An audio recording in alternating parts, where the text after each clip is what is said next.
Hello and welcome to this exploring session, and today we are looking at the Tragedy of Sophonisba, or other titles are available. The Wonder of Women is perhaps its more proper title.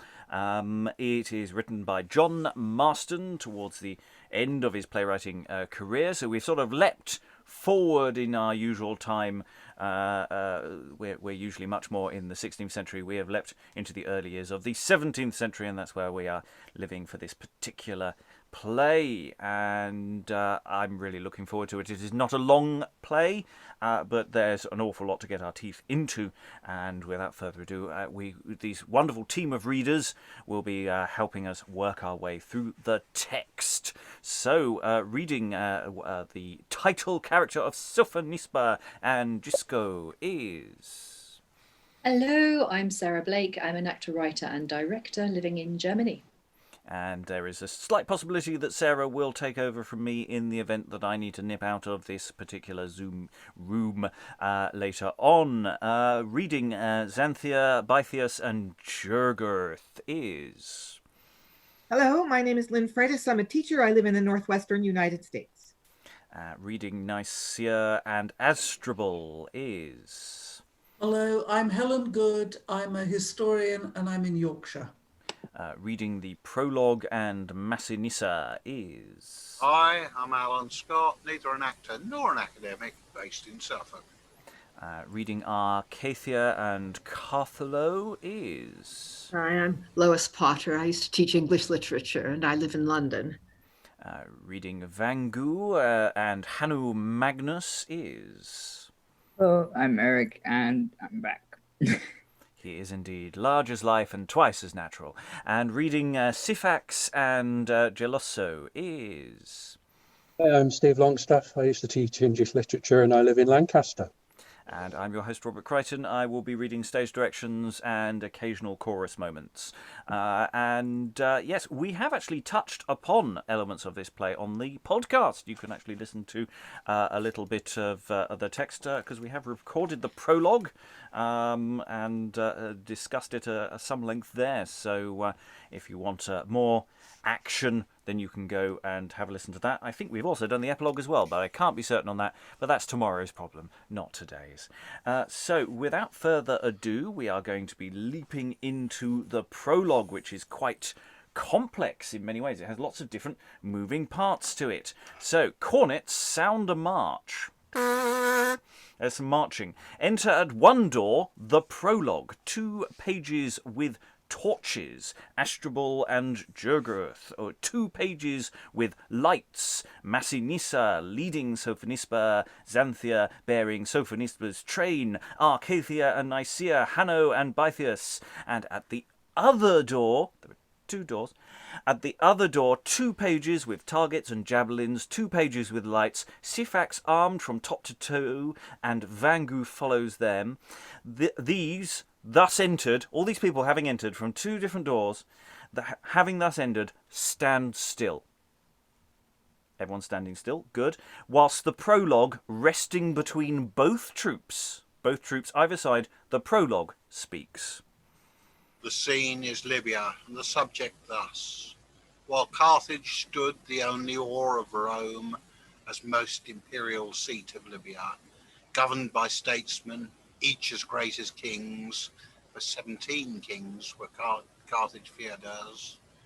While thus she flourished, whilst her Hannibal made Rome to tremble, and the walls yet pale, then in this Carthage Sophonisba lived, the far-famed daughter of great Asdrubal, for whom, amongst others, potent Syphax sues, and well-graced Massinissa rivals him, both princes of proud sceptres, but the lot of doubtful favour Massinissa graced, at which Syphax grows black, for now the night yields loud resoundings of the nuptial pomp. Apollo strikes his harp, Hymen his torch, while lowering Juno with ill-boding eye sits envious at too forward Venus. Lo, the instant night, and now yet ye worthier minds, to whom we shall present a female glory, the wonder of a constancy so fixed, that fate itself might well grow envious, Be pleased to sit, such as may merit oil and holy dew, stilled from diviner heat, for rest thus knowing what of this you hear, the author lowly hopes, but must not fear.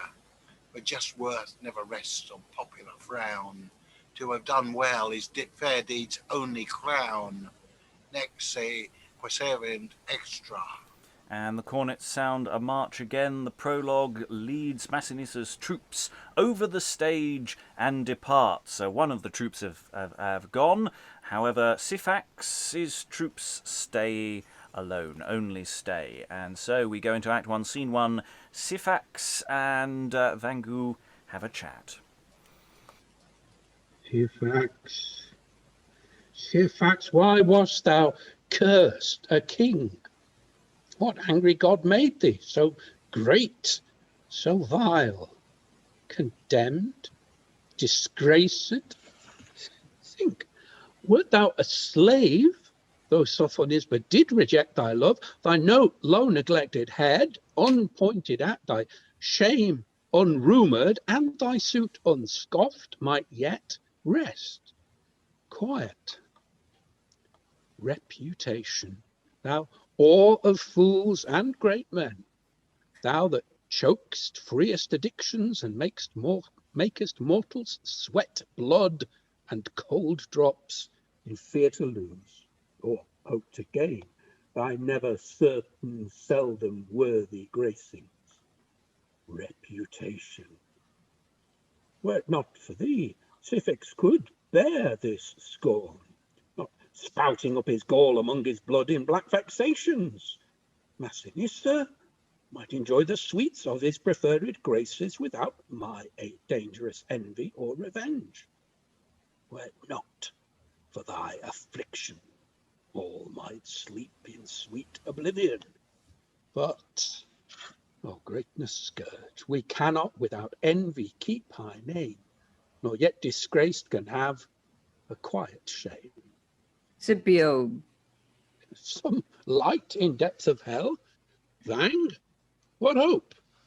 I have received assured intelligence that Scipio, Rome's sole hope, hath raised up men, drawn troops together for invasion, Of this same Carthage, with this policy to force wild Hannibal from Italy.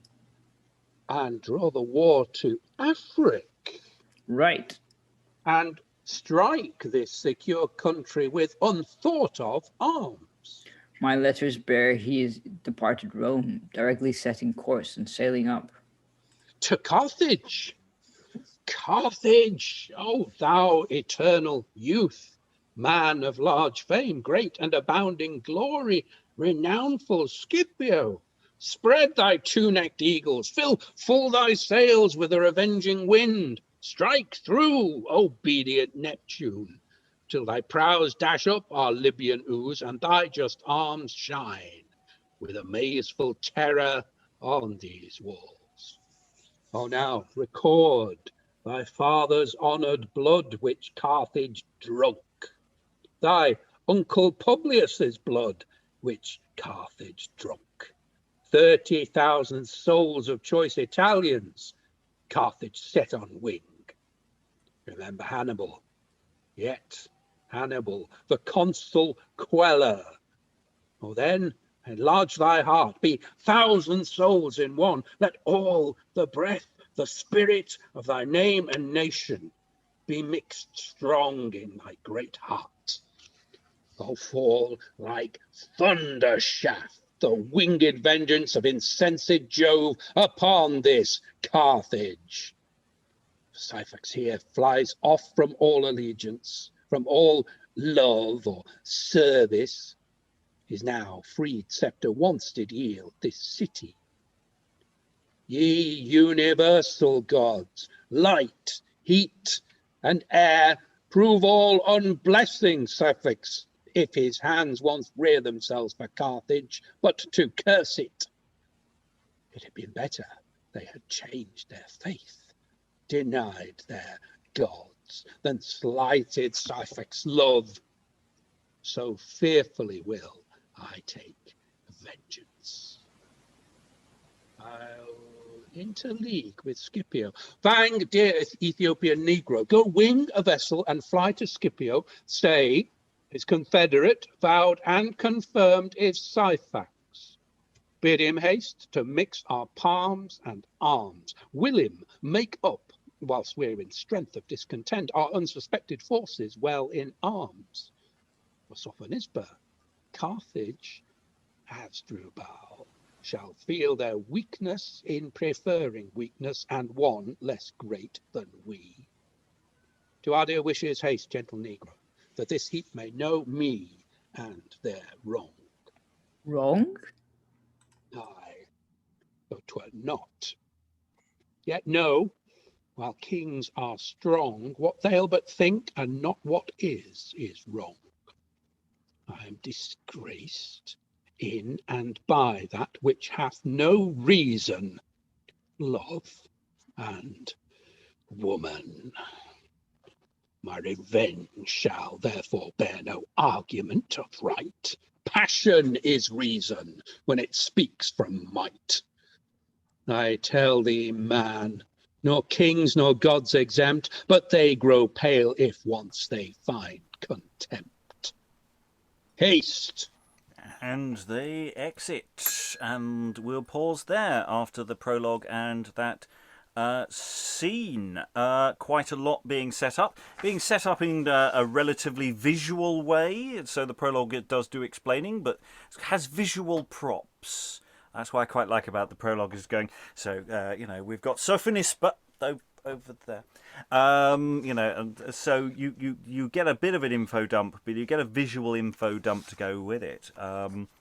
Before we are left alone with Syphax and Vangue, or Vangue, or however that's supposed to be, whose dialogue is really interesting. That sort of stepping in, but it seems to be to break up the... Just Syphax likes talking.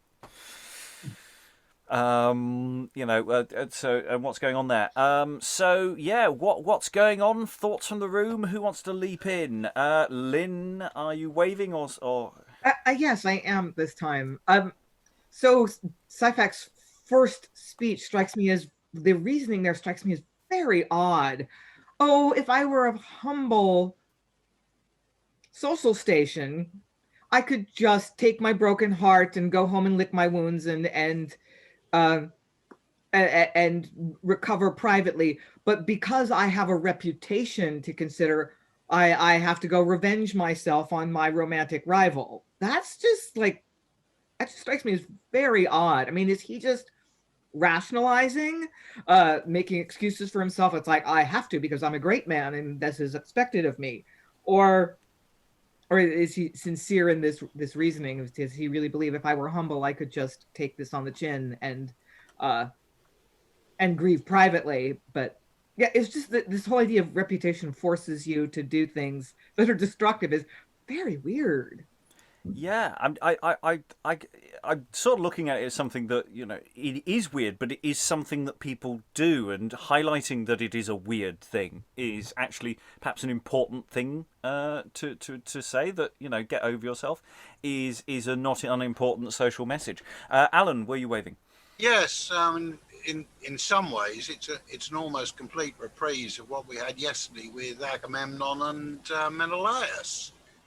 Of basically, we're posh, therefore we've got to suffer rather more than the ordinary people, and honour is the totem. Mm-hmm. Other thoughts, Lois?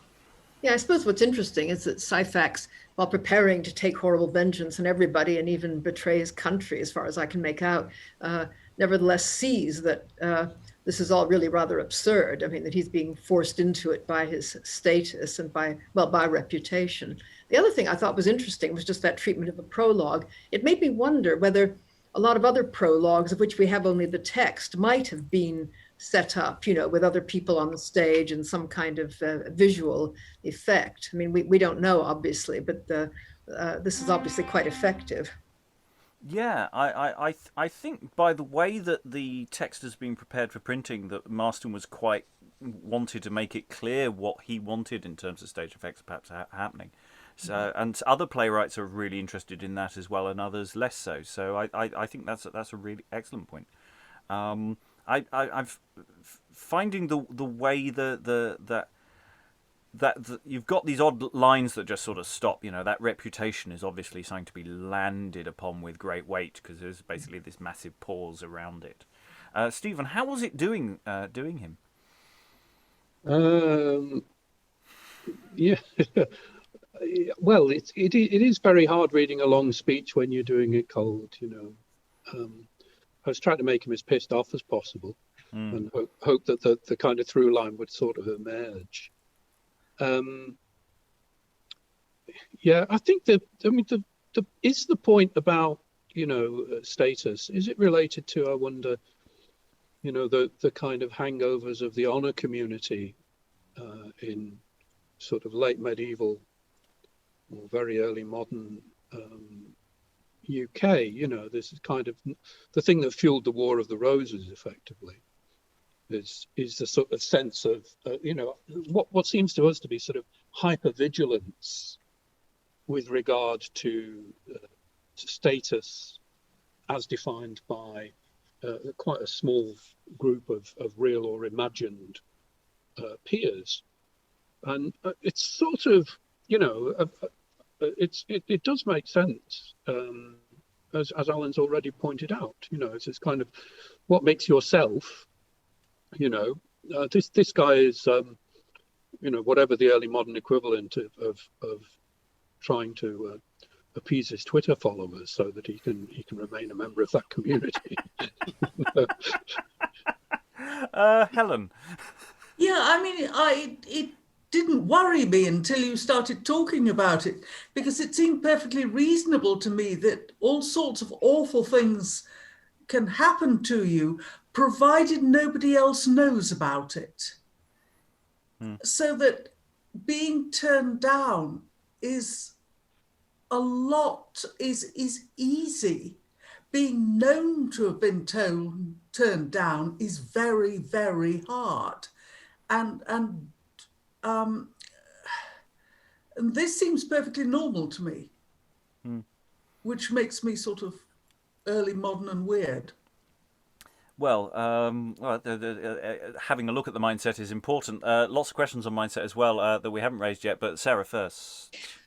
I just find it, in terms of the mechanics of the play, a really interesting opening, because you've got all these people frozen on stage, which creates, such an immediate visual tableau. And I do wonder if they stay frozen, or whether there would be some scope for a bit of mime, maybe, as the prologue was unfolding.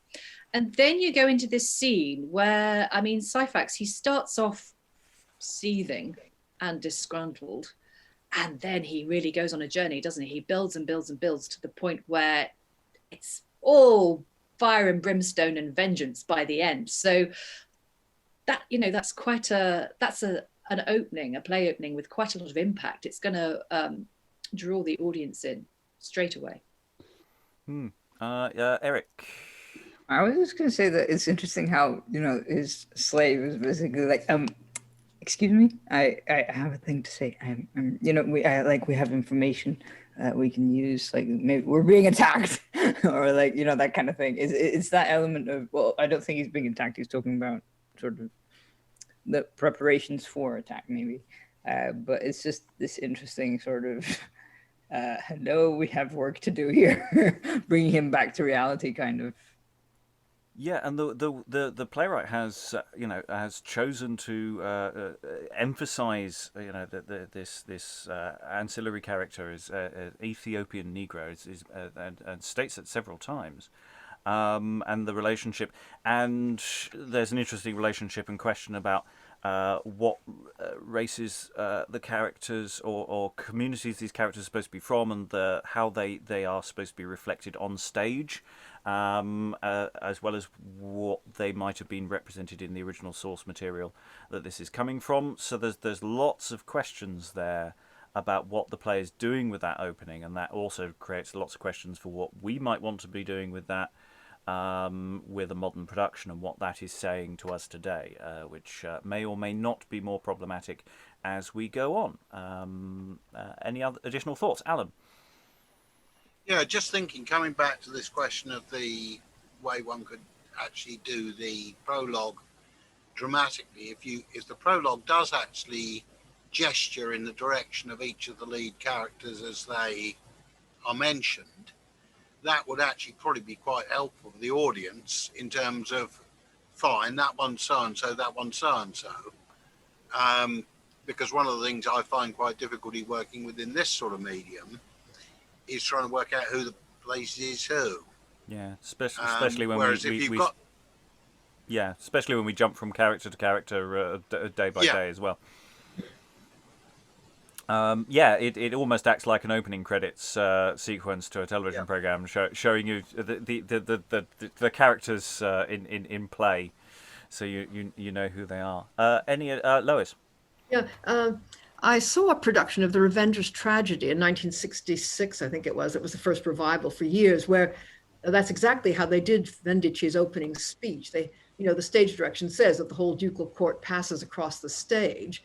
It doesn't say they stay there, but in fact, in this production, they did. And Vendici went around, and if you remember his speech, he says, Duke, Royal, Lecher, and then he addresses the Duchess, and he addresses just about everybody, and it was extremely useful. I suspect that's how it was intended to be done, in fact, though it doesn't say that in the text. And that's about the same period as this. I think pretty much the same year, probably. Yes, they should be pretty bang on, I would have thought. That's one to check. Any additional thoughts before we go on to the next scene? As we get a bit more into these characters saying some words, which is always nice, rather than just standing there and being talked about. Okay, so we're going to jump forward to Act 1, Scene 2. I think it's a relatively long scene, or it's one of these scenes that sort of flows into itself in weird ways. Act 1, Scene 2. Enter Arcathia Nycea with tapers, Sophonisba in her night attire, followed by Zanthia.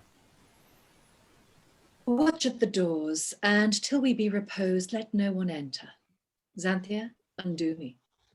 With this motto under your girdle, you had been undone if you had not been undone. Humblest service. I wonder, Zanthia, why the custom is to use such ceremony, such strict shape about us women.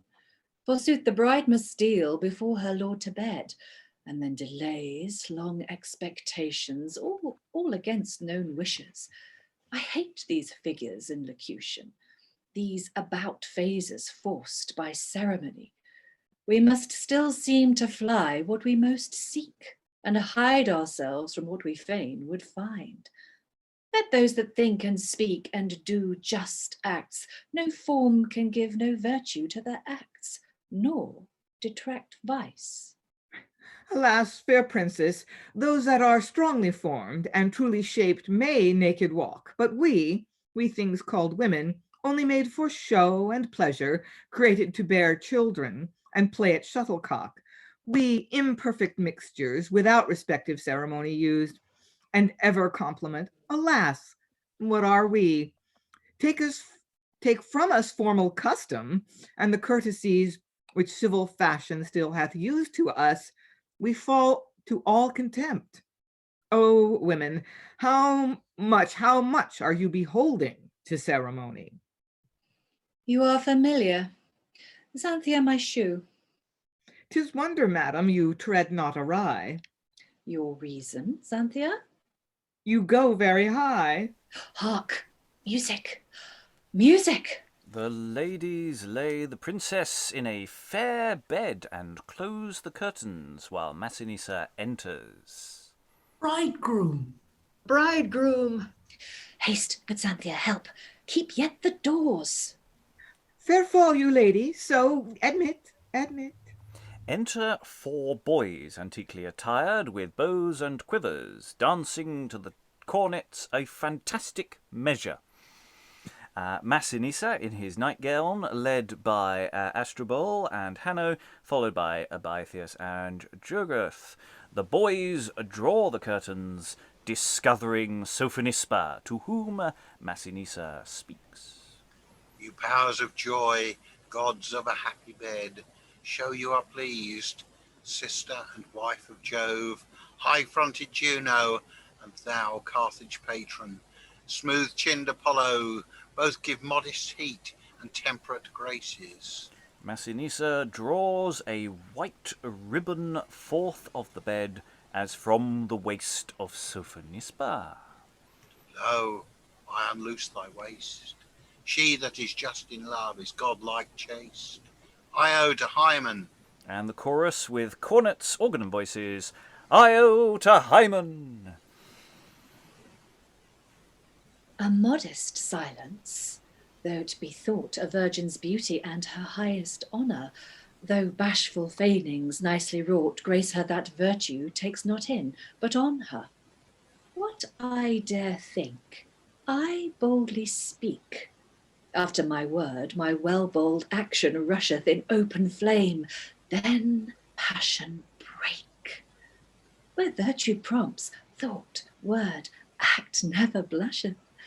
Revenging gods, whose marble hands crush faithless men with a confounding terror, give me no mercy if these bands I covet not with an unfeigned fervour, which zealous vow, when aught can force me to lame, load with that plague Atlas would groan at, shame.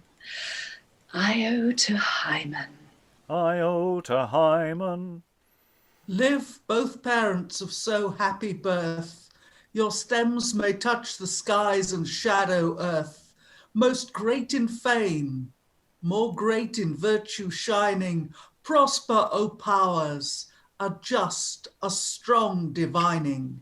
Io to Hymen. Io to Hymen. Enter Carthalon, his sword Carthalo, rather.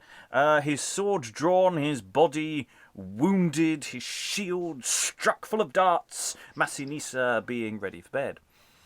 Bold heart's fortune, be not you amazed, Carthage? Oh, Carthage, be not you amazed? Jove made us not to fear. Resolve, speak out. The highest misery of man is doubt. Speak, Carthalon. The stooping sun, like to some weaker prince, let his shades spread to an unnatural hugeness, when we, the camp that lay at Utica, from Carthage distant but 5 easy leagues, descried from off the watch 300 sail, upon whose tops the Roman eagles stretch their large spread wings, which fanned the evening air, to us cold breath, for well we might discern Rome swam to Carthage. Hannibal, our rancour is come back. Thy sleight, thy stratagem to lead war unto Rome, to quit ourselves, hath now taught desperate Rome to assail our Carthage. Now the war is here. He is not blessed, nor honest that can fear. Aye, but to cast the worst of our distress. To doubt of what shall be is wretchedness. Desire, fear, and hope receive no bond, by whom we in ourselves are never but beyond. On! The alarum beats necessity of fight. The unsober evening draws out reeling forces, soldiers, half men, who to their colours troop with fury, not with valour, whilst our ships, unrigged, unused, fitter for fire than water, we save in our barred haven from surprise. By this, our army marcheth toward the shore, undisciplined young men, most bold to do if they knew how or what, when we descry a mighty dust beat up with horses' hooves. Straight Roman ensigns glitter. Scipio, advanced like the god of blood, leads up grim war, that father of foul wounds, whose sinewy feet are steeped in gore, whose hideous voice makes turrets tremble and whole cities shake, before whose brows flight and disorder hurry, with whom march burnings, murder, wrong, waste, rapes, behind whom a sad train is seen, woe, fears, tortures, lean need, famine, and helpless tears. Now make we equal stand in mutual view. We judged the Romans 18,000 foot, 5,000 horse. We almost doubled them in number, not in virtue. Yet in heat of youth and wine, jolly and full of blood, we gave the sign of battle. Shouts are raised that shook the heavens, pell-mell our armies join, horse, targets, pikes, all against each opposed. They give fierce shock, arms thundered as they closed. Men cover earth, which straight are covered with men and earth. Yet doubtful stood the fight, more fair to Carthage, when, lo, as oft we see in mines of gold, when laboring slaves delve out the richest ore, being in sudden hope with some unlooked for vein to fill their buckets and send huge treasure up, a sudden damp stifles them all, their hands yet stuffed with gold. So fell our fortunes.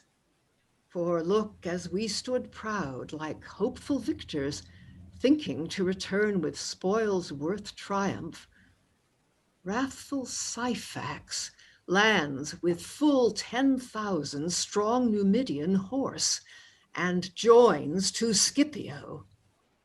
Then lo, we all were damped. We fall in clusters, and our wearied troops quit all. Slaughter ran through us straight. We fly. Romans pursue, but Scipio sounds retreat, as fearing trains and night. We make amain for Carthage most, and some for Utica, all for our lives. New force, fresh arms, with speed. You have said truth of all. No more. I bleed. Oh, wretched fortune! O Lord, spare thy hairs. What, dost thou think boldness will cure thy grief? What decree the Senate? And at that point, enter Gelosso with commissions in his hand, sealed.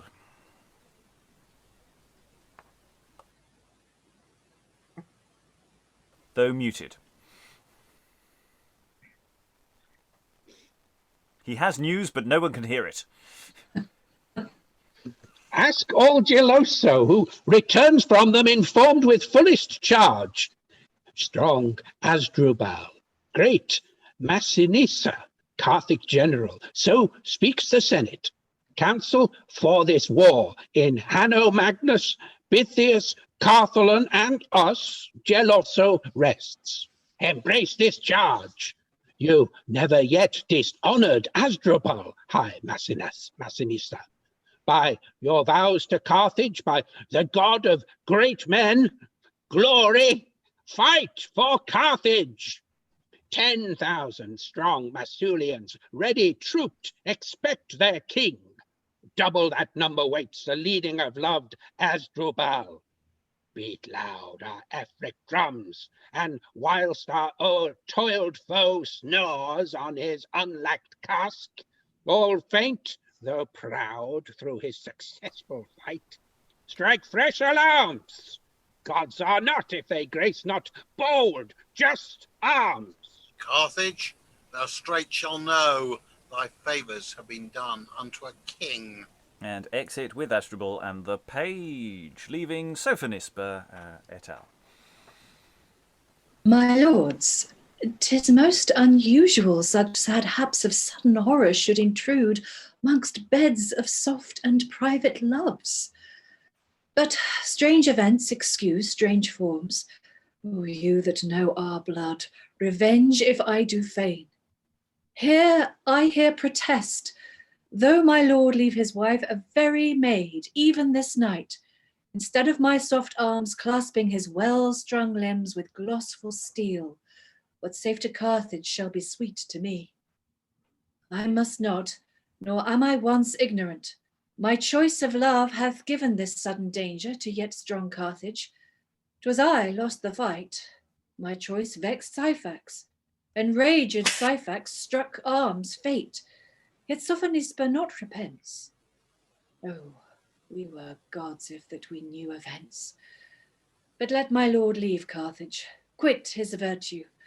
I will not love him, yet must honour him, and still good subjects must bad princes. Lords from the most ill grace hymeneal bed that ever Juno frowned at, I entreat that you'll collect from our loose-formed speech this firm resolve, that no low appetite of my sex's weakness can or shall o'ercome due grateful service unto you. Nor all virtue, witness, ye gods, I never until now repined at my creation. Now I wish I were no woman, that my arms might speak my heart to Carthage. But in vain. My tongue swears I am woman still. I talk too long. Cornets sound a march. Enter 2 pages with targets and javelins, 2 pages with torches. Massinissa armed, Capapai, Asdrubal armed.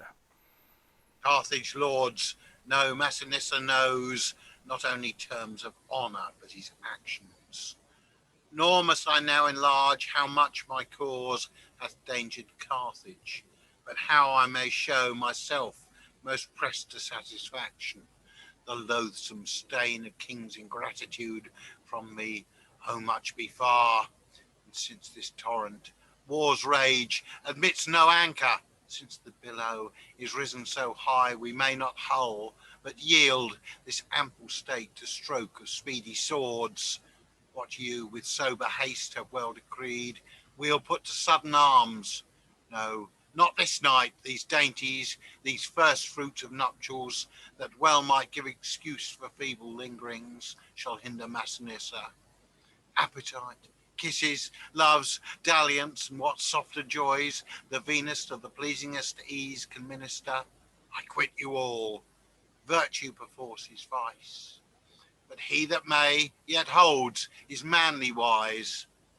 Lo then, ye lords of Carthage, to your trust I leave all Massinissa's treasure. By the oath of right good men stand to my fortune just. Most hard it is for great hearts to mistrust. We vow by all high powers. No, do not swear. I was not born so small to doubt or fear. Worthy my lord. Peace! My ears are steel. I must not hear thy much enticing voice. My Massinissa, Sophonisba speaks worthy thy wife.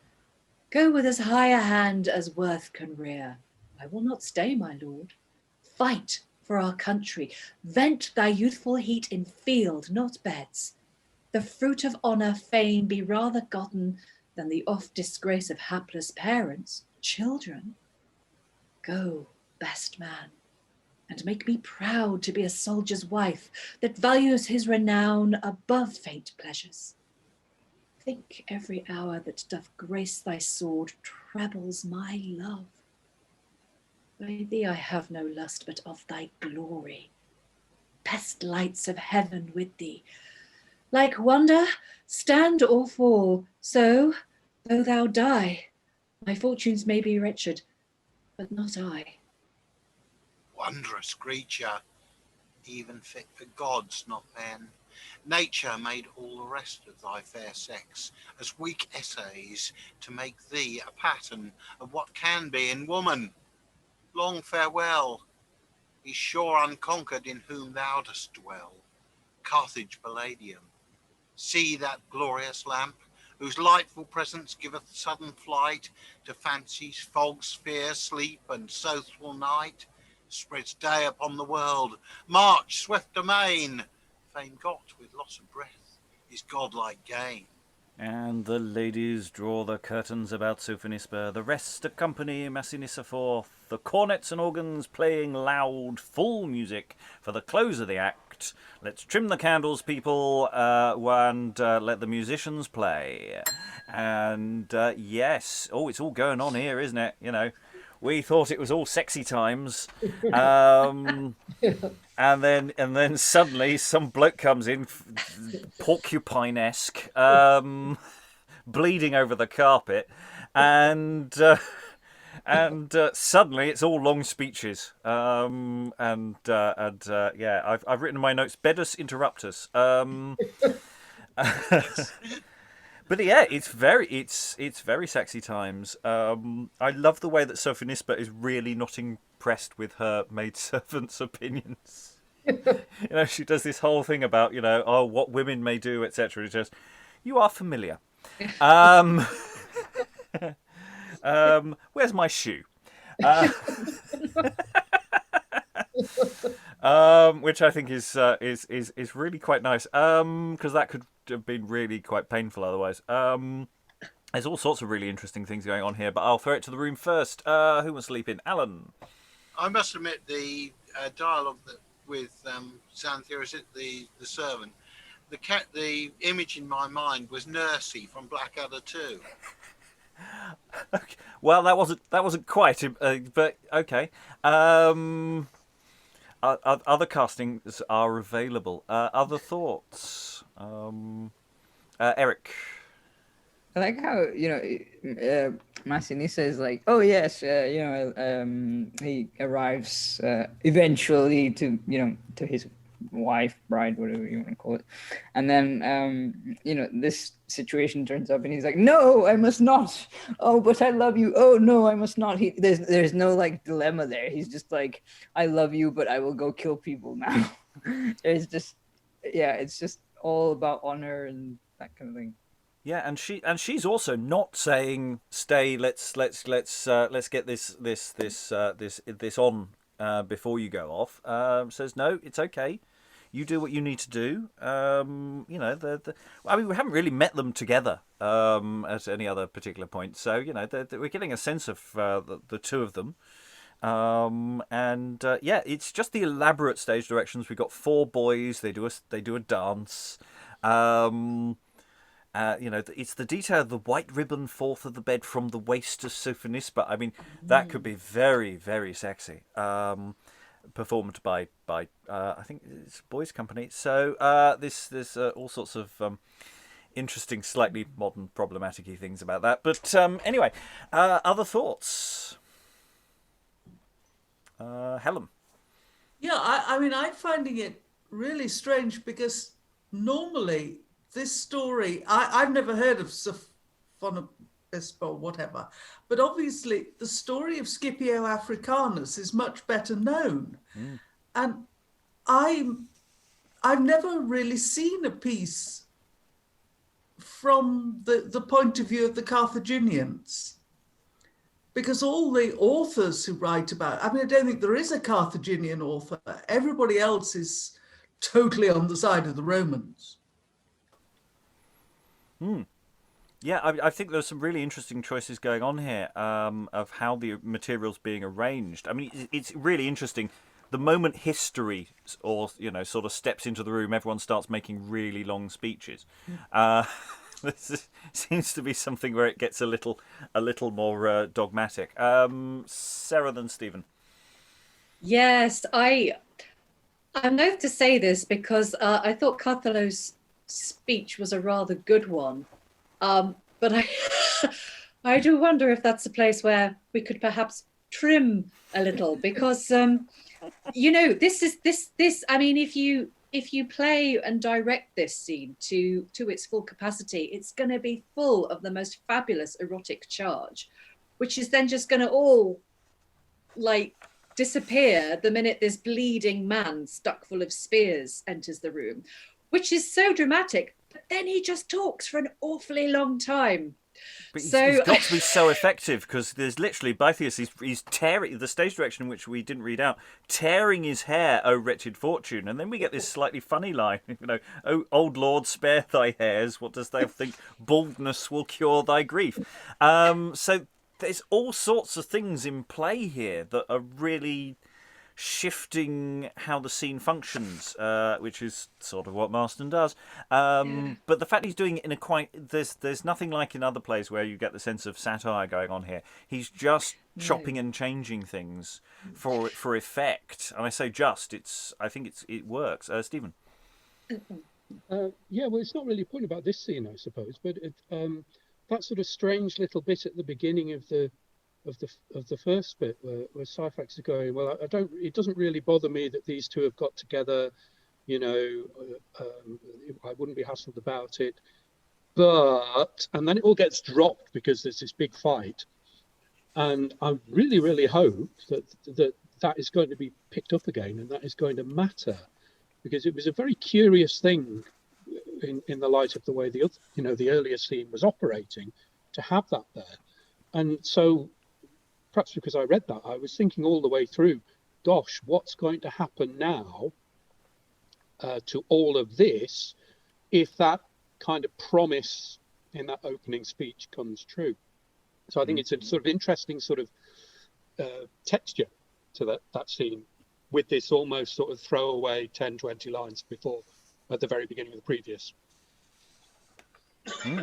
Yeah, lovely. Any other thoughts? Lois?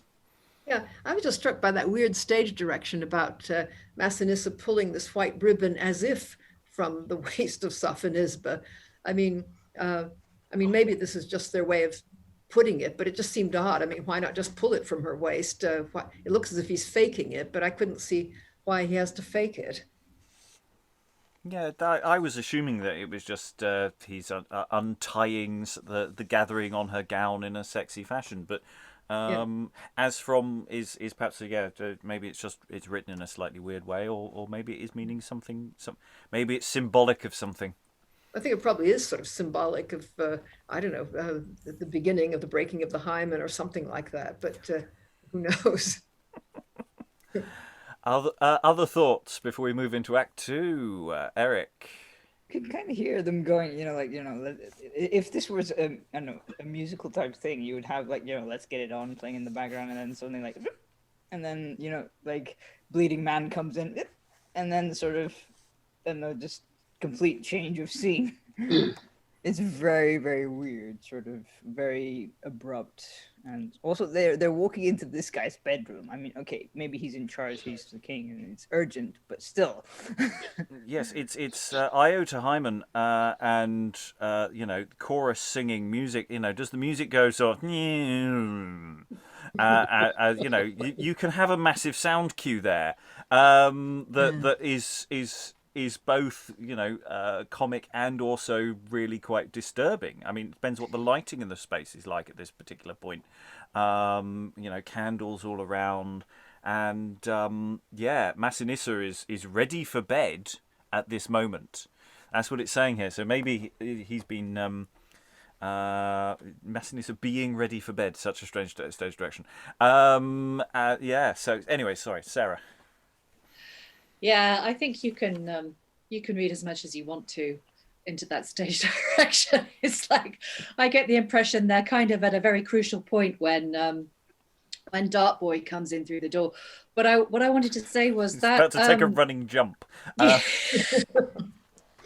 I was going to say is that thing of it being disturbing, I think that's not something to be lost sight of, because what I was going to say was, although Carthalo's speech maybe does need cutting, you don't want to cut it too much, because he's actually saying a lot of very horrific things. And that is what impels the action. This is why Interruptus takes place. It's because it's this isn't just some sort of skirmish. This is really serious stuff. And the fact that Sophonisba responds in the way she does as well, I mean, it's because it's just so awful what's happened. And she's talking about, you have to go and fight, because otherwise, women and children and parents and children are going to be killed, massacred. You need that to up the tension, I think. You've had this massive shock to the system, to the audience as well, where we've gone from sexy bedtime to, bleeding man dying. And you really want to capitalize on that. So you want that hint of real darkness and it's also thinking on a practical terms. If someone comes into your room, your lights might be low. This is the point when somebody comes in and suddenly get all the lights and more candles. Someone gets some bandages. Stuff is potentially it could be potentially a very busy little set of moments there. Yeah, he's been bound up as he's speaking, and he's the mood has been broken, so it's a different world. Very briefly, Helen. I think one also ought to think about the fact that they've been at this feast.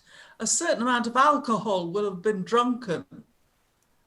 And one of the things that happens to them is that they sober up very quickly. Yeah.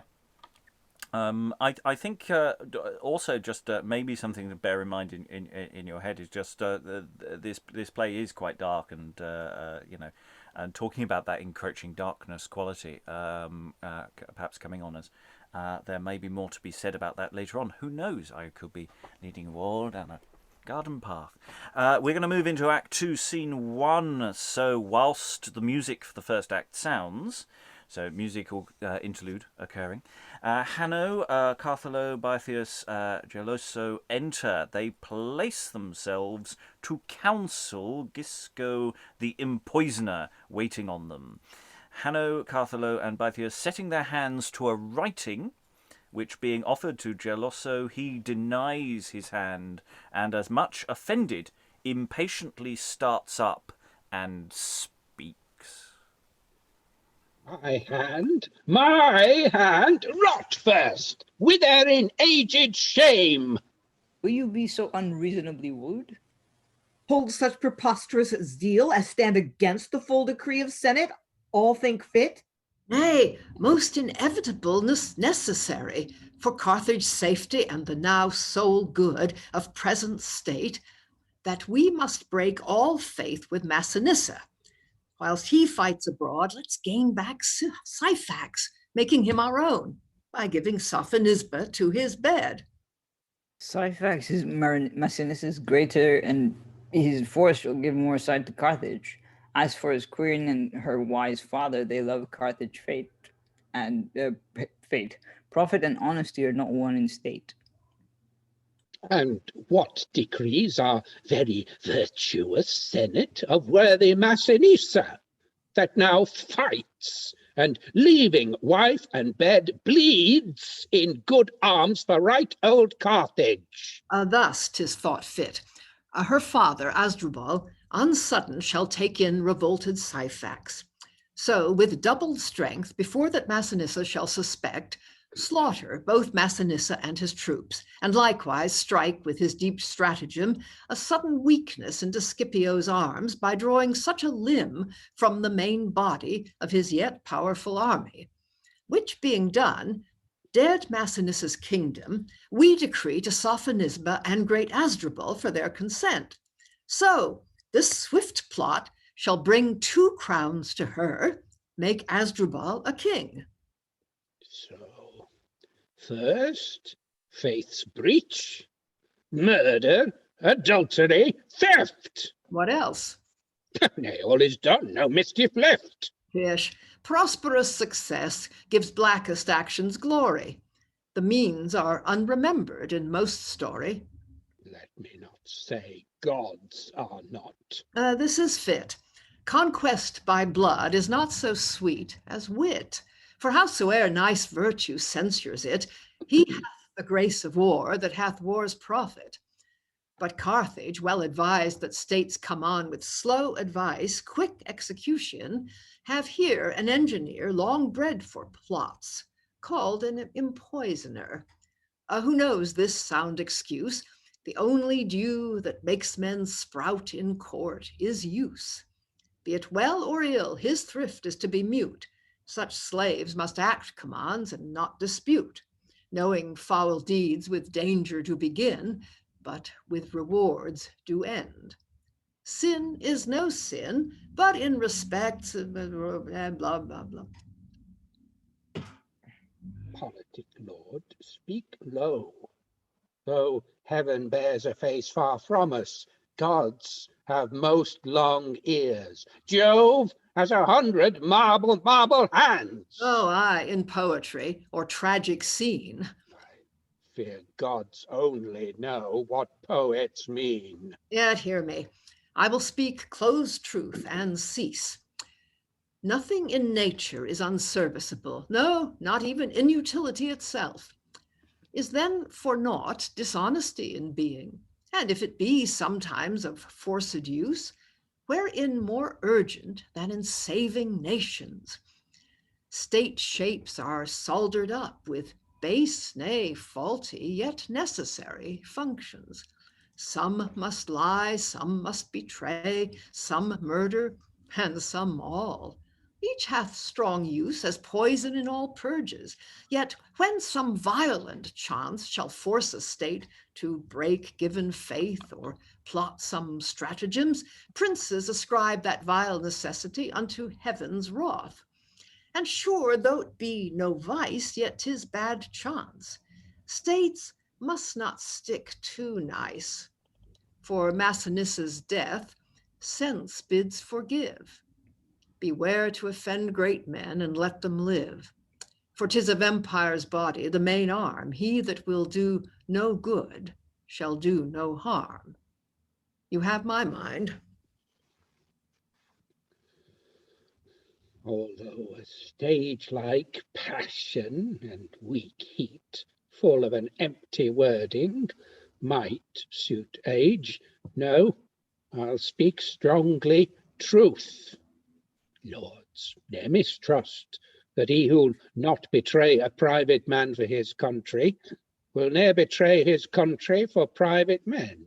Then give Gelosso faith. If treachery in state be serviceable, let hangmen do it. I am bound to lose my life, but not mine honour for my country. For the vows are faith, are oaths. Why, there are selves, and he that's faithless to his proper self may be excused if he break faith with princes. The gods assist just hearts, and states that trust plots before providence are tossed like dust. For Massinissa, oh, let me slack a little austere discourse and feel humanity. Methinks I hear him cry, fight for Carthage, charge home. Wounds smart not for those that so just, so great, so good a city. Methinks I see him yet leave his fair bride even on his nuptial night to buckle on his arms for Carthage. Hark! Yet I hear him cry, ingratitude, veil, stain of man, oh ever be most far from Massinissa's breast. Up, march, amain, fame got by loss of breath is godlike gain. And see, by this he bleeds in doubtful fight, and cries for Carthage, whilst Carthage. Memory forsake, Gelosso, would I could not think, nor hear, nor be, when Carthage is so infinitely vile. See, look here. Cornets enter 2 ushers, Sophonisba, Zanthia, Arcathia, Hanno, Bytheas, and Carthalo present Sophonisba with a paper, which she, having perused after a short silence, speaks. Who speaks? What? Mute? Oh, fair plot. What? Blush to break it? How lewd to act when so shamed but to speak it? Is this the Senate's firm decree? It is. Is this the Senate's firm decree? It is. Hath Syphax entertained the stratagem? No doubt he hath, or will. My answer's thus. What's safe to Carthage shall be sweet to us. Right worthy. Royalist. Oh, very woman. But 'tis not safe for Carthage to destroy. Be most unjust, cunningly politic, your head still under heaven. Oh, trust to fate. Gods prosper more a just than crafty state. 'Tis less disgrace to have a pitied loss than shameful victory. Oh, very angel.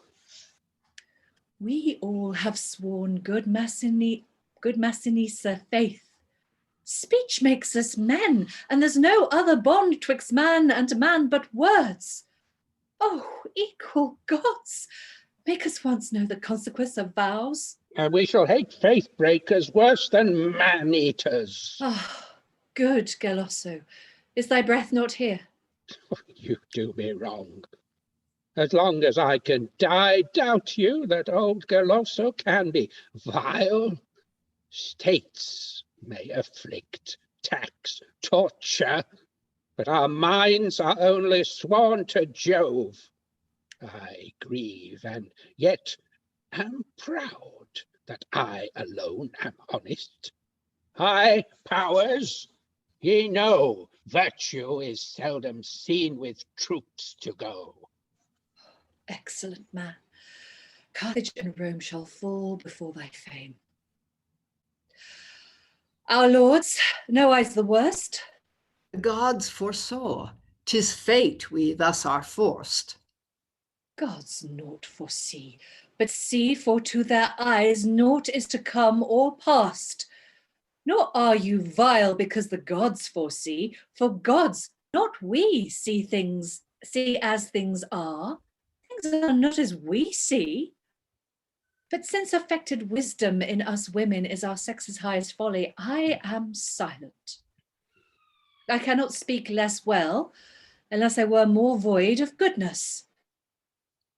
Lords of Carthage, thus, the air and earth of Carthage owes my body. It is their servant. What decree they of it? That you remove to Cirta, to the palace of well-formed Syphax, who with longing eyes meets you. He that gives way to fate is wise. I go. What power can make me wretched? What evil is there in life to him that knows life's loss to be no evil? Show thy ugliest brow, O most black chance. Make me a wretched story. Without misfortune, virtue hath no glory. Opposed trees make tempests show their power, and waves forced back by rocks makes Neptune tower. Tearless, oh, see a miracle of life. A maid, a widow, yet a hapless wife. Cornets play Sophonisba, accompanied with the senators departs, only Gelosso stays. The prodigy. Let nature run cross-legged. Ops go upon his head. Let Neptune burn, cold Saturn crack with heat. For now the world hath seen a woman. Leap, nimble lightning, from Jove's ample shield, and make at length an end. The proud hot breath of thee condemning greatness, the huge drought of soul's self-loving vast ambition, the unnatural scorching heat of all those lamps thou rear'dst to yield a temperate fruitful heat. Relentless rage, whose heart hath no one drop of human pity, all loudly cry thy brand, O Jove, for now the world is dry. Oh, let a general end save Carthage fame, and worlds do burn, unseen the city's flame. Phoebus in me is great, Carthage must fall. Jove hates all vice, but vows breach worst of all. And he exits, and everyone who wants to buy life insurance for Gelosso, please fill in your applications now, because I suspect you You don't have long. Yeah, there's someone who's really advertising to get murdered. You're in a room with people who've just said, "Hi, we're willing to kill anyone if we think it's politically necessary." Possibly work. Yeah, we've been here before with kings. It's nice to see it in a more a different context. It's really interesting how music and dumb show. Something that feels very modern, actually, in terms of the way we stage a lot of plays. This is the kind of business that people put into plays to sort of fill out some of the actions. They're coming in, they're reading, they're saying, sign the letter. And the same thing happens when Sophonisba is presented here. And Sophonisba seems to have her own effectively theme tune following her around. It's, she can't enter or exit without those cornets playing. So yeah, there's something about this that's very filmic because of those staging decisions that I really love. Just another thing, picking up on what we had earlier, when we've got people at times saying we don't really have any choice to do these terrible things. It's the second time in the play where we've got that thing of going, well, because of reputation, we've got to do this.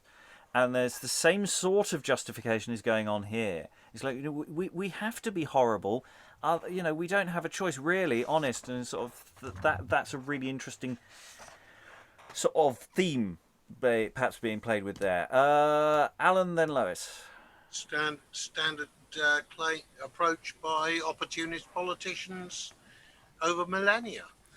Well, it's an interesting question as to, because none of these are really moustache-twirling villains. I mean, it is interesting how it's the kind of thing that, weak people can end up doing, perhaps. Lois?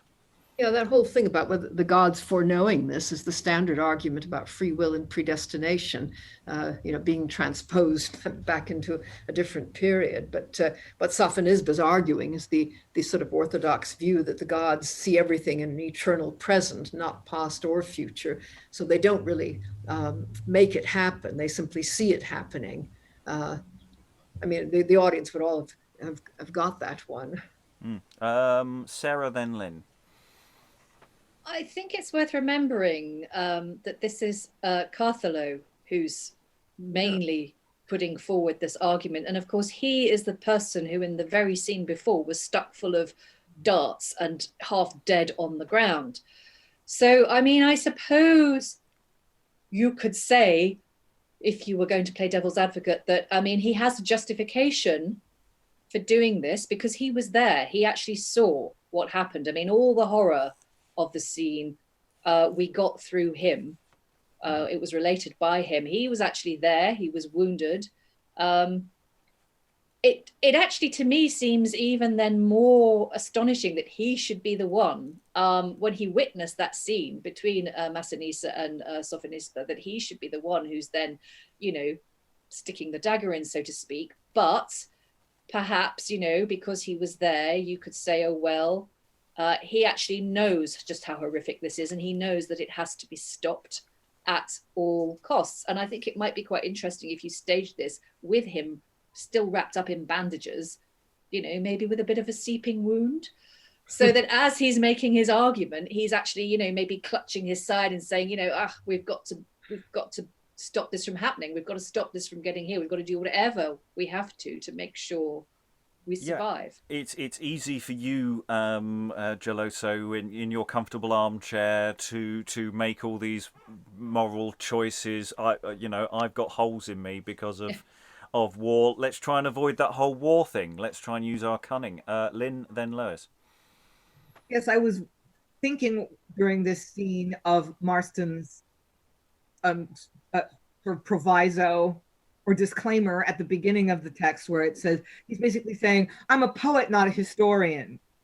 But it seems to me that maybe as a poet, he is trying to make a story out of history and to get a kind of moral takeaway from the story of the defeat of Carthage, when Gelosso says, Carthage must fall, Jove hates all vice, but vows breach worst of all.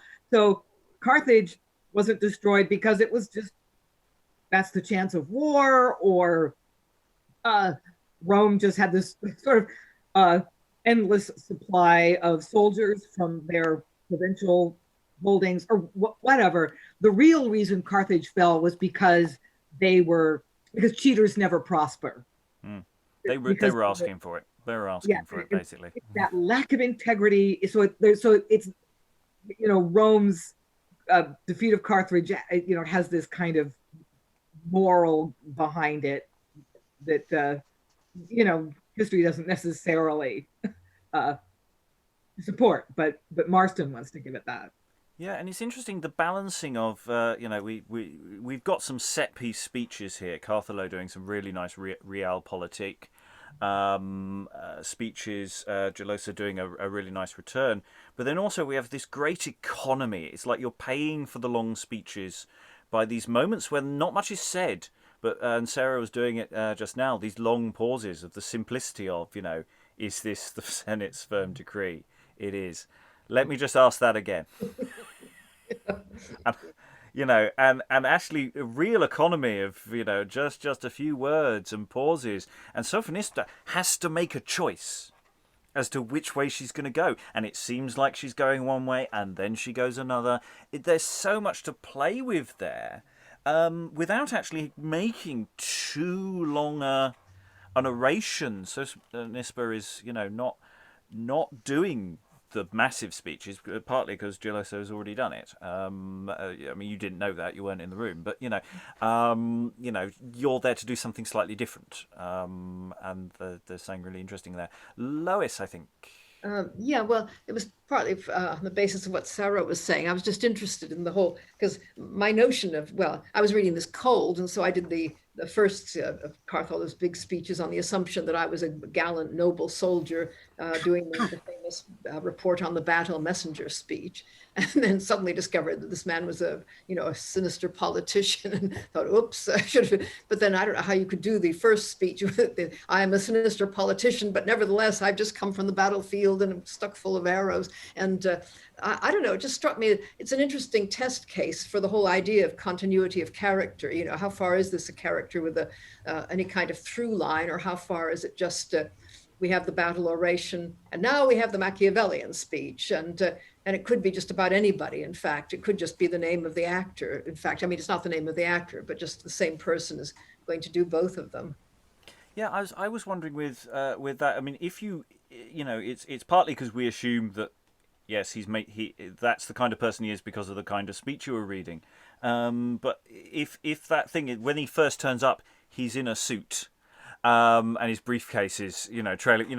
It's that thing of what's he wearing. If he's just someone who was in his ministerial car and he gets overtaken by forces he can't control, that's a very different speech to if he is dressed like he's a soldier. So there's a whole question actually there that we can come back to when we come back to this play, with that knowledge in our minds, which is fab. Eric. I was just gonna say, but isn't that what Rome was about? Because they had like their generals and their consuls basically had to be experienced in war, so you had to go through the whole soldier system, and then come back to become the politician and become the sort of consul, or later on dictator, and so on and so forth. So like in terms of Roman history that makes sense, but in terms of Carthaginian history I have no idea. Yeah, and for that matter, stage logic is all I'm really worried about at the moment. But it's a really good point. Very briefly, Sarah, before we move on. Yeah, I just wanted to come back on what when you were saying about Sophonisba's speeches when she comes in. I think the fact that she manages to convey so much impact with such brevity, she undercuts basically that what I was talking about before, playing devil's advocate with Carthalo, building up the idea of, we have to do this. She just comes in, cuts straight through it. So that more kind of contained and compacted way she has of dealing with that, I just think is really effective dramatically. And also, just to address one point, that it's entirely possible that repeated line is actually just some random accidental doubling. I did wonder. However, I think yes. I thought it worked really well, so I'm going to go with A lovely bit of accidental doubling there, which dramatically works incredibly well. So you know what, I'm sticking with that. I don't care. He's dead. Who cares what his intention was? I'm going to look into that. Anyway, we need to move on. Act 2, Scene 2. Cornets. They're not playing the Sophonisba entry music. No, this time cornets sound a charge. Enter Massinissa in a gorget and a shirt, shield, sword et al. His arm is transfixed with a dart. And Jugurth follows with his cuirass and casque. Mount us again! Give us another Uncle, your horse! blood flows fast. Pray you withdraw. Oh, Jugurth, I cannot bleed too fast, too much, for that so great, so just, so royal Carthage. My wound smarts not, blood's loss makes me not faint, for that loved city. Oh, nephew, let me tell thee, how good that Carthage is. It nourished me, and when full time gave me fit strength for love, the most adored creature of the city, to us before great Syphax did they yield. Fair, noble, modest, and above all, my own, my Sophonisba. Oh, Jugurth, my strength doubles. I know not how to turn a coward. Drop in feeble baseness I cannot. Give me horse! No, I'm Carthage very creature, and am graced, that I may bleed for them. Give me fresh horse! He that doth public good for multitude finds few are truly grateful. Oh, Jugurth, fie! You must not say so, Jugurth. Some commonweals may let a noble heart even bleed to death abroad, and not bemoaned, neither revenged at home. But Carthage, fie! Cannot be ungrate, faithless through fear. It cannot, Jugurth. Sophonisba's there. Beat a fresh charge! And enter Asdrubal, his sword drawn, reading a letter.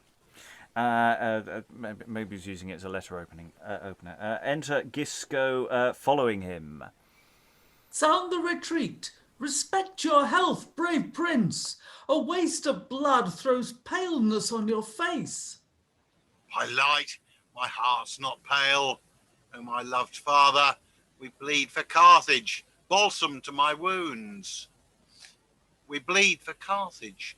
Shall restore the fight? My squadron of Masulians yet stand firm. The day looks off from Carthage. Cease alarms. A modest temperance is the life of arms. Take our best surgeon, Gisco. He is sent from Carthage to attend your chance in war. We promise sudden ease. Thy comfort's good. That nothing can secure us but thy blood. Infuse it in his wound, 'twill work amain. Oh, Jove. What Jove? Thy God must be thy gain. And as for me, Apollo Pythian, thou know'st a status must not be a man. Exit Asdrubal. Enter Gelosso, disguised like an old soldier, delivering to Massinissa, as he is prepared to be dressed by Gisco, a letter which Massinissa, reading, starts and speaks to Gisco. Forbear, how art thou called? Gisco, my lord. Gisco. Ha! Touch not my arm. Most only man. Sirrah, art poor? Not poor. Nephew, command. Massinissa begins to draw. Our troops of horse make indisgraced retreat. Trot easy off. Not poor. Jugurth, give charge. My soldiers stand in a square battalia. Exit Jugurth. Entirely of themselves. Gisco, thou art old. 'Tis time to leave off murder. Thy faint breath scarce heaves thy ribs. Thy gummy bloodshot eyes are sunk a great way in thee. Thy lank skin slides from thy fleshless veins. Be good to men. Judge him, ye gods.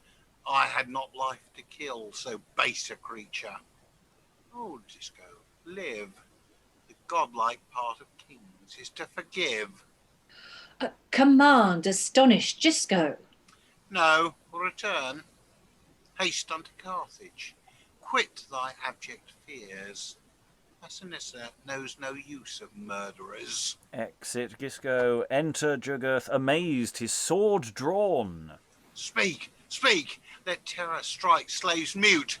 Much danger makes great hearts most resolute.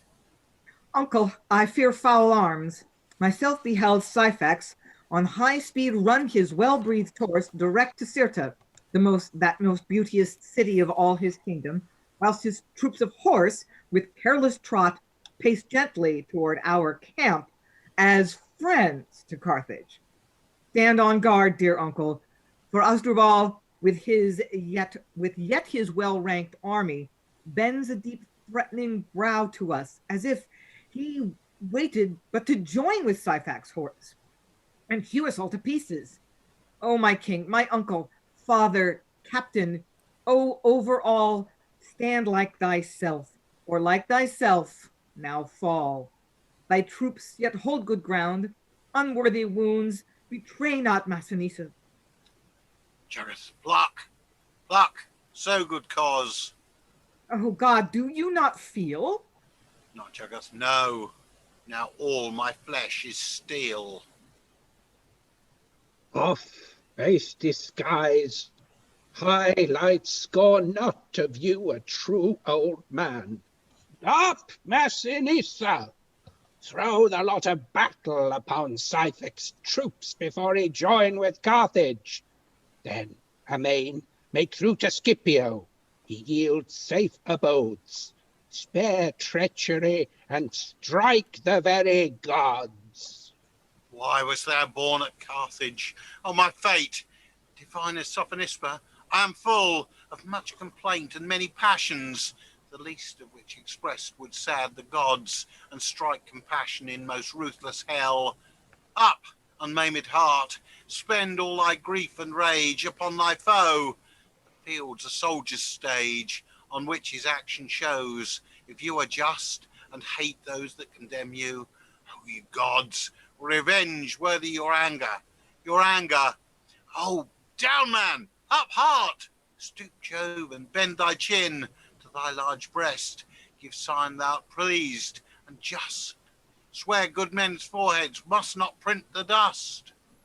And they exit. All betrayal discovered, Gelosso disguised. There's a on-stage dart plucking. It obviously wasn't a bullseye, more sort of treble 18. Yeah, so that was fun. Yeah, a bit of blood. Poisoner fails. Asdrubal doing his sort of have some poison moment. Yeah, all sorts going on there. Briefly, thoughts from the room, Lois. Yeah, it strikes me that opening bit where Massinissa is going on about how nothing is too good for Carthage. Oh, what a wonderful place. They can't be ungrateful. I think it's almost bound to be funny. I mean, after what we've just seen, I felt like laughing. Yeah, I think there's dark ironies being played all the that he's saying how great Carthage is as they're betraying him, and then obviously the betrayal turns round and he discovers it in time so that he's not doomed. Other thoughts? Eric, then Stephen. Yeah, but also he's kind of tied Carthage to Sophonisba, so basically he's got like this thing of Carthage is great, Sophonisba is great, and then sort of that thing of what's going to happen to Sophonisba if Carthage falls and that kind of thing. Yeah, his opening speech and his closing speech are bookends to that thought. You know, by the second speech at the end of the scene, he's going, "Oh, Sophonisba, why were you born in Carthage? Oh, why are you associated with this terrible place?" Stephen. I was just thinking what a nice twist it is with Gelosso, really, because at the end of the previous scene, he's just this kind of, rando going on about, everything should just burn, And then he turns up with doing something incredibly kind of practical and sensible, which is kind of, wait a minute, there is an alternative to the apocalypse. I can just go and tell him. Yeah, I was going to say, my buying life insurance on him, it looks like a bad bet now. But it's a lovely twist, isn't it? Because I really didn't see that coming. I don't know if everybody else did, but I really didn't see it coming. It wasn't signposted. That he didn't at the end of his speech say, "I am off to go and warn him" or anything. He didn't do anything, and he just said, Carthage. Other thoughts, Helen? No, it's not a thought. It's help. Has Asdrubal changed sides? Yes. Asdrubal is now being offered a crown, and he's now changed sides, right? Okay. Yes, he's presumably that's what he's reading in his letter as he enters. Yeah, I didn't know whether he was aware that the surgeon was a poisoner or not, but he was. Yeah, it seems that he's the one handing him the poison. It's not in the stage directions that he's there to here's the stuff. That's what it is. I thought he was recommending a blood transfusion. I got very confused. I think he's handing him the poisoner rather than the poison. Well, yes, he's there as the infuse invite. it in his wound. Yeah. Right. So that's the poison. Twill work amain. Yeah. Yep. We promise sudden ease, which is the shipman approach to doctoring there. And when Asdrubal says that nothing can secure us but thy blood, that's an aside, isn't it, about Massinissa? He's regretting it. Too bad we have to kill you. Oh well. Yeah, and the O Jove, and there's lots of little asides, only indicated by dashes in the text we're currently working from. Thou knowst a statist must not be a man. That's really, a politician can't be honourable, is what he's saying. Eric. Yeah. Yeah, I was just gonna say that I was particularly amused by the bit, he's probably bleeding out and stuff. I don't know, and he's sort of like, I'm not bleeding, I'm fine, I'll be fine. That kind of thing. It's like, it's just a scratch, and sort of very Monty Python-esque almost. Well, to be fair, it does say a dart. It doesn't suggest a spear. It's a wound, and it's potentially dangerous. But I don't think he's gushing or anything. I think he's. I don't think the scene pushes us that far. Other thoughts before we move on? Scene and a half to go before we close the session. So Act 2, Scene 3. Enter Asdrubal, Hanno, and Bytheas. What Carthage hath decreed, Hanno, is done. Advanced and born was Asdrubal for state. Only with it his faith, his love, his hate are of one piece. Were it my daughter's life that fate hath sung to Carthage safety brings, what deed so red but hath been done by kings? Iphigenia, he that's a man for men, ambitious as a god, must, like a god, live free from passions, his full aimed to end, immense to others, sole self to comprehend, round in's own globe, not to be clasped, but holds within him, his heart being of more folds than shield of Telamon, not to be pierced, though struck, the god of wise men, themselves, not luck. Enter Gisco. See him by whom now Massinissa is not. Gisco is done. Your pardon, worthy lord, it is not done. My heart sunk in my breast, his virtue mazed me. Faintness seized me all, some gods in kings that will not let them fall. His virtue mazed thee? Oh, why now I see thou art that just man that hath true touch of blood, of pity and soft piety. Forgive, yes, honour thee. We did it but to try what sense thou hadst of blood. Go, Bytheas, take him to our private treasury, and cut his throat. The slave hath all betrayed. Are you assured? Afeard, for this I know, who thinketh to buy villainy with gold shall ever find such faith so bought, so sold. Reward him thoroughly. There's a shout, and the cornet's giving a flourish.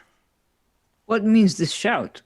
Hanno, 'tis done. Syphax' revolt by this has secured Carthage, and now his force come in and joined with us, give Massinissa charge and assured slaughter.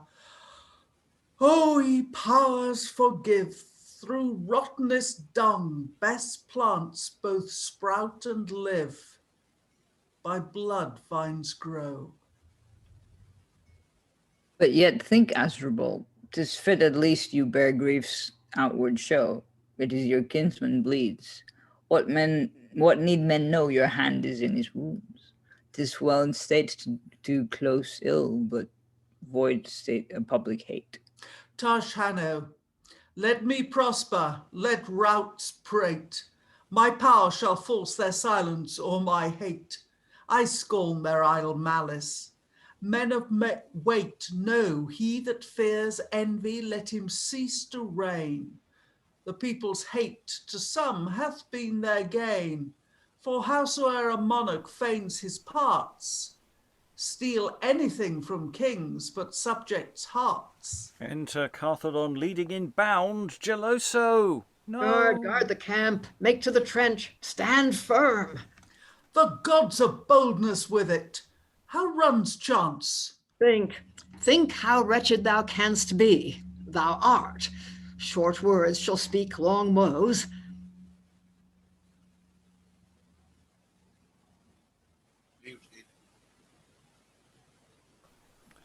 He is muted and bound.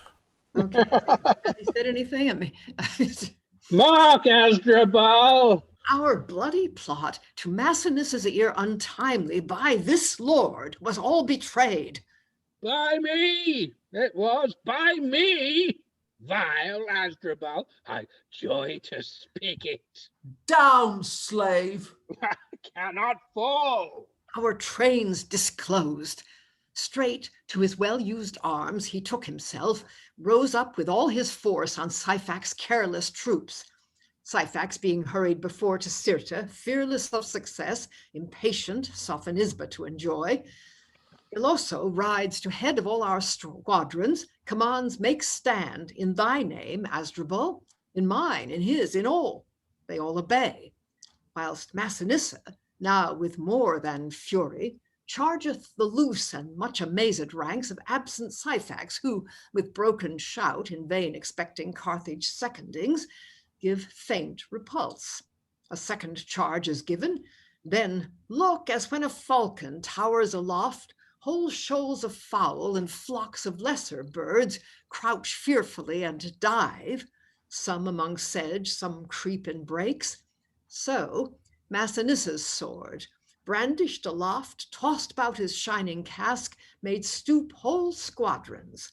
Quick as thought he strikes, here hurls he darts, and there his rage-strong arm fights foot to foot. Here cries he, strike, they sink, and them grim slaughter follows. For by this, as men betrayed, they curse us, die or fly, or both. 6,000 fell at once. Now was I come, and straight perceived all bled by his vile plot. Vile? Good plot? My good plot, Asdrubal.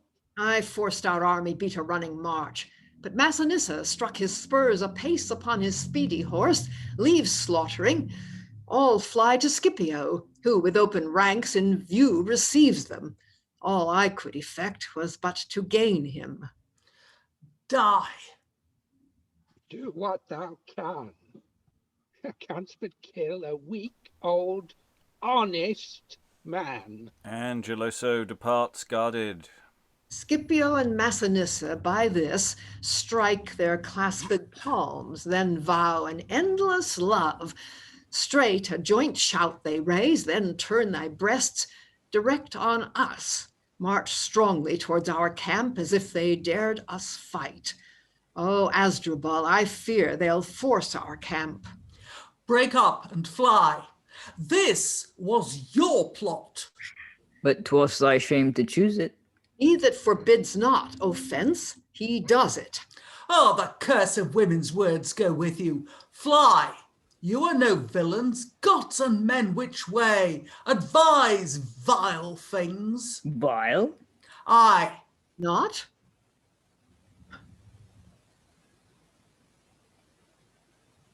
You did all. Did you not plot? Yielded not Asdrubal? You enticed me. How? With hope of place. He that for wealth leaves faith is abject. Base. Do not provoke my sword. I live. More shame to outlive thy virtue and thy once great name. Upbraid ye me. Hold. Know that only thou art treacherous. Thou shouldst have had a crown. Thou didst all, he for whom mischief's done, he does it. Brook open scorn, faint powers. Make good the camp. No, fly. Yes, what? Oh, wild rage. To be a prosperous villain. Yet some heat, some hold. But to burn temples and yet freeze. Oh, cold. Give me some health now. Now your blood sinks. Thus deeds ill-nourished rot. Without Jove, naught succeeds. And they exit. Yes, it's all going a bit wrong there. There's some lovely dialogue that's sort of flying back in my mind to vice figures of old. There's the way that those shared lines unfold and the speed of it. I think my favourite line of this so far is "Yes, what?" What one does with bits like that, I absolutely adored. Yeah, it's all going on. Lois. Yeah, I think that last speech of Asdrubal is complete nonsense, isn't it? It reminds me of Piero in, I think, Antonio and Melida. He's got some crazy speech, which is just a sort of link, a whole string of nouns and then verbs, and he obviously doesn't know what he's talking about, and degenerates into complete babble. And that seems to be what this is. Yeah, he did. We remember it well. He had quite a bit like that of sort of disintegrating. Though I think there for much more obvious comic effect than here. Yeah. Yes. Other thoughts about this? This Gelosso was no. Go, Sarah. No, I was just going to say another really pithy line that I absolutely loved was "advise vile things." It's like, this is what you have to do when you're absolutely in the shit, and the only people you've got to advise you are like the people who got you in there in the first place. Yeah, and I just love Gelosso just going, "Ha! What are you gonna do? All you can do is kill me. I'm just an old man. What are you gonna do?" And he really sort of revels in his inevitable death at this point, and just going, I'm really liking him as a part, I have to say. I hope there's a part to double him for the second half, because that's a good one to note for the future. I'm liking him a lot. Eric. Yeah, you kind of get the impression that with advise vile things, and he's kind of like waiting for someone to go, I have a cunning plan. It's like, no, they don't. They just no one has a plan. No, they've unleashed these forces, and they no longer have any control over the situation. I mean, they frankly, it was a stupid plan. It was clearly a stupid plan from the beginning. It was clearly never going to work. Well, it might have worked if it hadn't been for the old boy going and spilling the beans. Yeah, maybe. I still would expect treachery. Stephen. You're muted at the moment.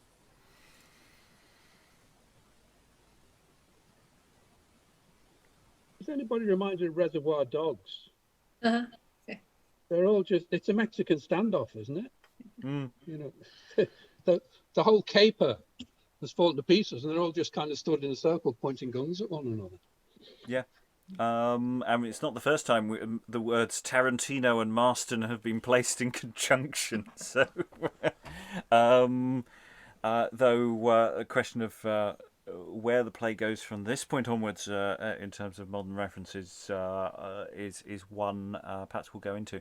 I said we might go into Act 3, Scene 1. I don't think we're going to, actually. Looking ahead, we're going to do that. It was always a bit of a balancing. We either go over today or we go over tomorrow.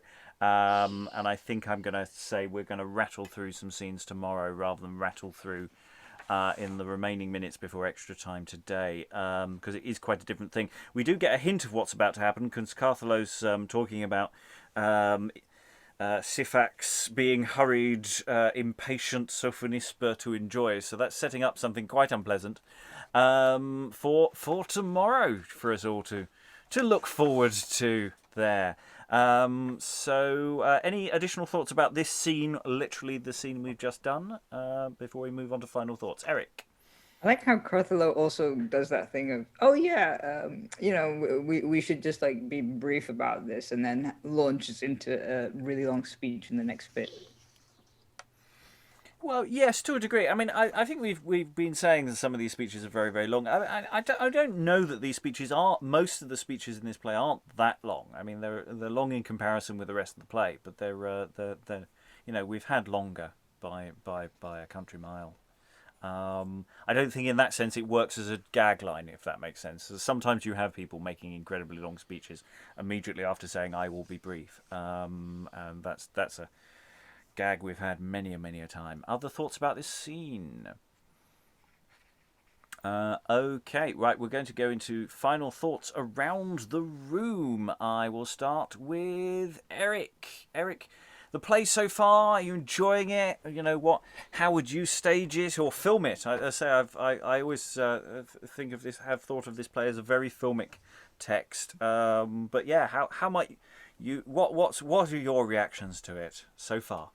I think it's one of those things where it kind of misdirects you so much that, like, you know, if you take your mind off it for a second, it just goes, you're like, you know, and come back to it, it's just you're like, what? What is going on? But then obviously it kind of makes sense in terms of like human psychology as well, kind of. Although not in terms of, sort of, not in the context of what we know as plays, but then you've got, like, here we also have in this scene we had the vices basically arguing, which is always fun. Yeah, I don't know, I'm enjoying it. I partly want to see more, but I'm also very aware that it's going to get very dark soon. Yeah, well, it's reasonably dark already. You know, there's been some deaths, admittedly off stage. I'd probably make that on stage death, unless he escapes. We don't know. Maybe he survives. Maybe he turns up tomorrow. It's like whacking with a walking stick and stuff. Like, Absolutely, I think he should take out at least one of his guards on the way. You know, I'm not saying he should succeed. I'm just saying he's game. He's game for it. Lynn, final thoughts.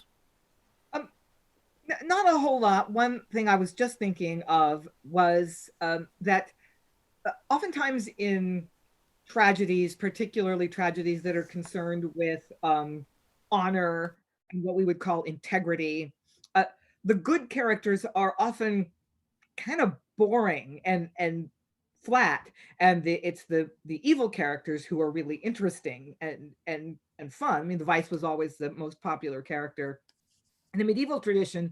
And what I like about this so far is that the good characters are actually kind of interesting. Gelosso is you know, maybe the plummest part so far, that he not only is a good person, he's sassy. You know, he's defiant, he's interesting.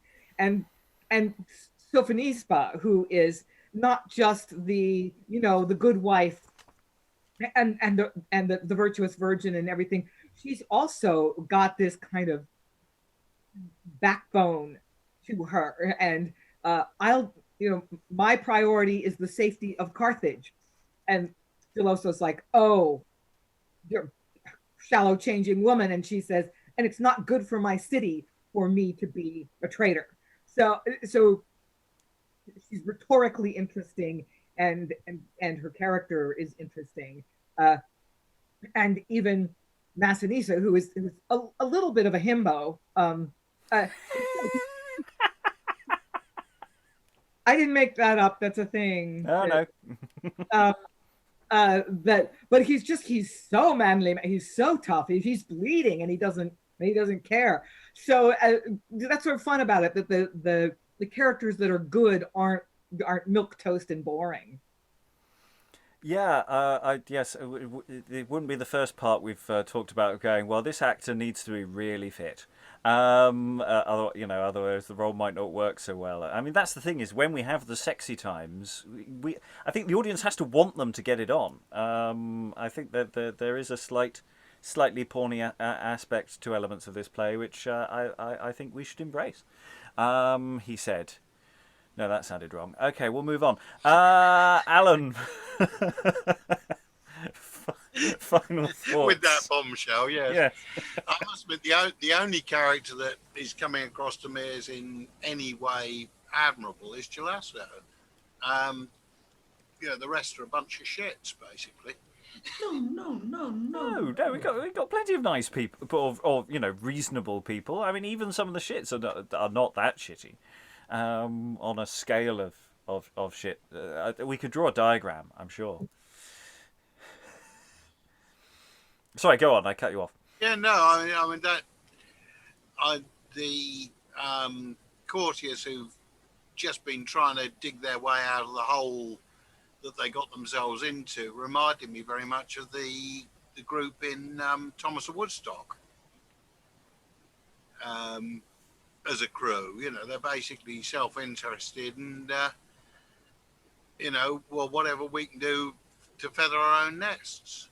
Well, it's interesting because I mean, they are by the end. It's interesting. I wasn't getting that impression earlier in the play, and I think that's the thing. Now that we know where their progression is actually when we go back and look at the beginning and the rest of the play, with more foreknowledge of actually what their characters are doing and how they function.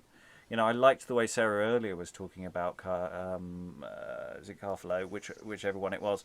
Trying to find a reason why he goes from where he is at the beginning, that bloodied scene, to being an utter bastard.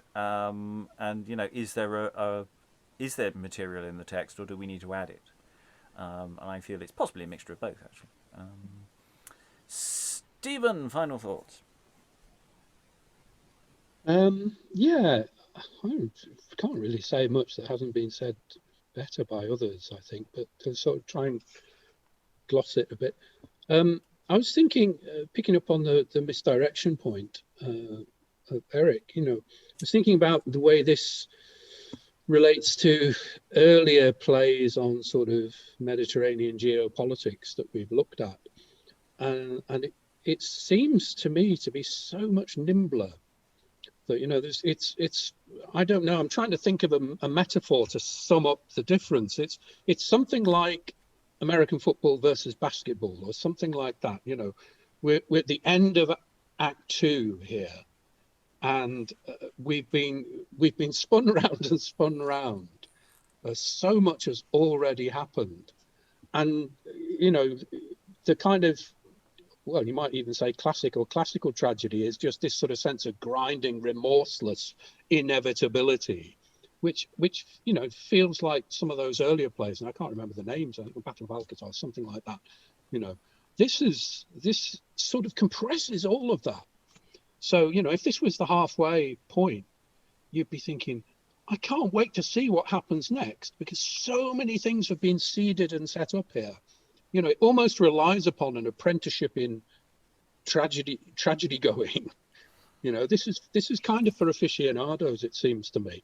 It's one of the reasons we're so lucky to be encountering it like this, having read all this stuff with you guys. So American football versus basketball. Discuss. Yes. Yes. I will go to Helen. Helen, final thoughts? Yeah, I think it's quite interesting that earlier this week we read Iphigenia.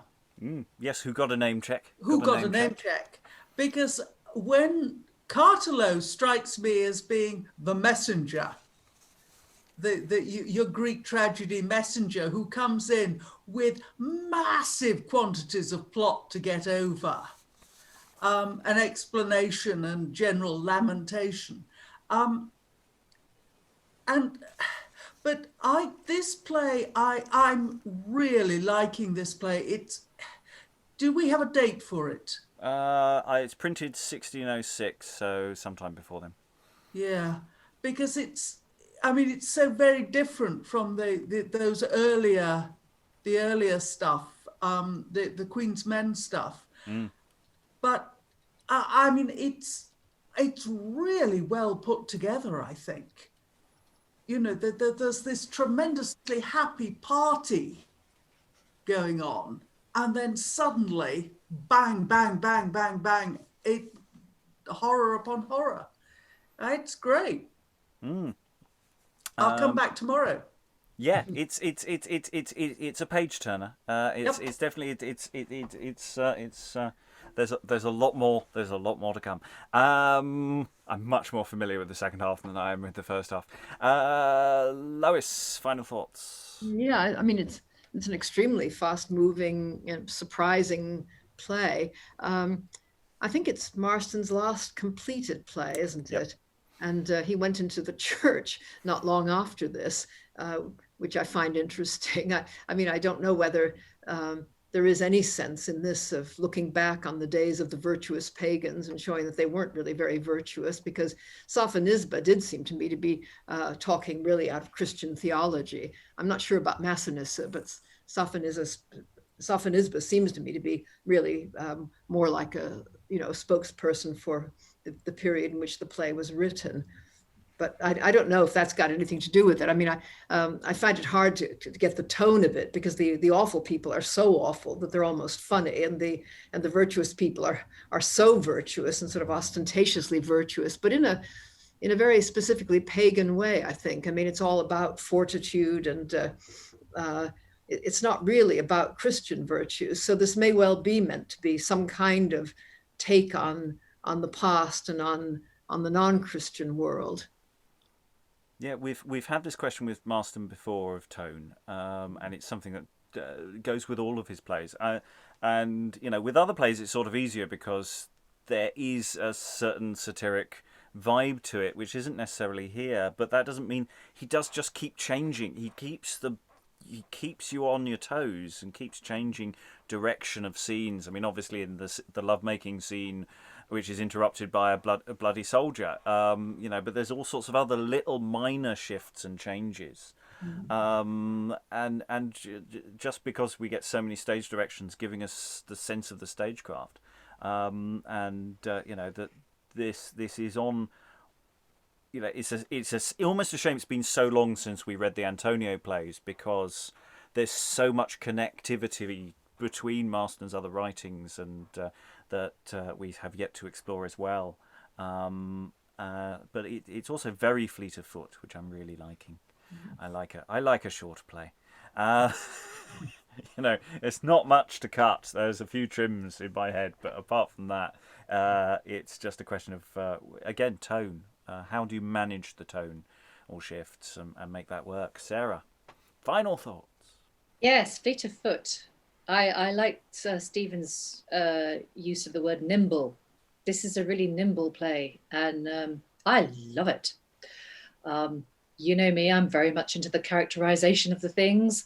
And those shifts for me are what, as a director, you want to get stuck into, because this is what life does. And in real life, people are capable of being incredibly brave if they're placed in a moment of peril, and coming across as being very noble. And then the next minute, they can be very, very treacherous.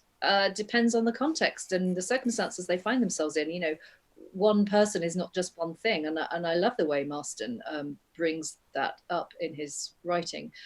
And the same goes for scenes and groups of people. It's entirely possible to be both incredibly evil and incredibly inept, as current politics might show us. But that's a whole other subject. But I love those things that appear to be apparent contradictions and shifts and misdirections. To me, that's what makes this play really juicy. And I love Sophonisba. She's a really interesting, fierce female character. And I'm sad in a way, because I do, it says at the top of the play that this is a tragedy, and so presumably everything's going to go pear-shaped, and I'm kind of sad because I like these characters. I want to see them do well, which probably isn't going to happen, but hey. Yeah, there's all sorts of...